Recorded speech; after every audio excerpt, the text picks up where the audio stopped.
climate change? Can 12 billion tons of carbon be sucked from the air? Is it remotely feasible to remove 12 billion tons of carbon dioxide from the air? Every year.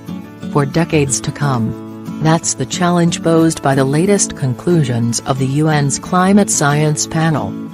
It says that only by pulling this heat-trapping gas out of the atmosphere can we avoid dangerous climate change. But according to one leading researcher, there's a bit of a hitch: we haven't a clue how to do it. The problem is that scientists reckon that even if the world manages to cut emissions of the gas, it will no longer be enough to avoid the worst impacts. We've got to go a step further, they say, and find ways of doing something never attempted before: get rid of the gas that's already out there. And get started on it as soon as possible. On an unimaginable scale, what ideas are around?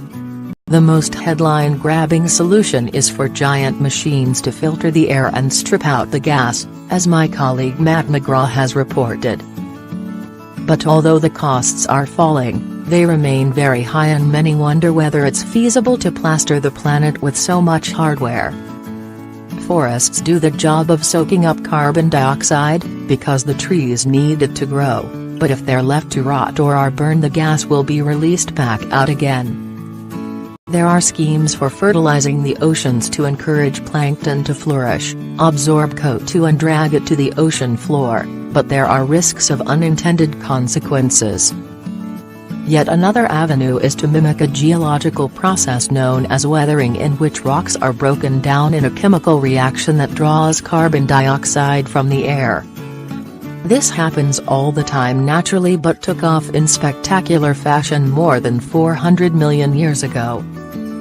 In an ancient chain reaction, as a land-based plants evolved to become larger, it's believed their roots sought to extract more mineral nutrients from the rocks, eroding them and exposing them to the air. That in turn led to a massive reduction in CO2 in the atmosphere. Could the same effect be repeated? Professor David Birling hopes so. A scientist at Sheffield University, he is leading a 10-year project with a £10 million budget from the Leverhulme Trust to investigate the climate potential of rock.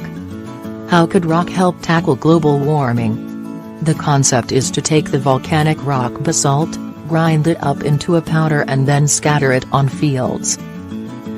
Trials on a research farm in Illinois have found that the basalt acts as a fertilizer, boosting crop yields, which might help persuade farmers to use it instead of high-carbon artificial fertilizer. And early results from smaller experiments in Professor Birling's lab in Sheffield show a more profound benefit: that the presence of the rock in the soil also boosts the amount of carbon dioxide that's taken up, maybe by as much as 4 times. As part of the project, trials using basalt have started in Malaysia and Australia to see how different environments affect the results. The vision is for the biggest emitters such as the US, China and Brazil to take this up, use basalt on their vast agribusinesses and, ideally, soak up a few billion tons of CO2. Professor Birling knows that some regard this as over-optimistic, but he is clear that a grand strategy is needed. Once CO2 goes up into the air, it doesn't come down unless you do something about it, and the effects last for millennia. And once the ice sheets go, that's it, with millions of people living on or close to coastlines at risk. At the moment we have no idea how to remove billions of tons of CO2 from the atmosphere. It's an enormous technological challenge that dwarfs anything we've seen before. Where would all this rock come from? If it all had to be freshly dug up, the environmental cost might doom the idea from the start. But the industrial age has cleared billions of tons of the right kind of rock from open-cast mines and has also generated massive amounts of slag, waste from iron and steel production, which could also be used. The practical challenges are obviously immense. But the slag itself, which historically was dumped unwanted in mountainous heaps, is surprisingly good at trapping CO2. Dr. Phil Ranforth of Cardiff University has been gathering samples from some forgotten corners of Britain's industrial heritage. I joined him on a dark hillside in South Wales. Globally we produce 500 million tons of slag around the world, he said, and that could capture something on the order of 250 million tons of CO2. So it's not going to do everything, but it might be relevant for us. When might any of these ideas be ready? That's a question that usually produces shrugs. Too little is known at this stage.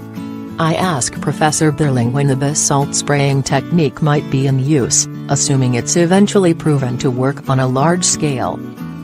The infrastructure for farmers to deploy basalt on their crops is already in place.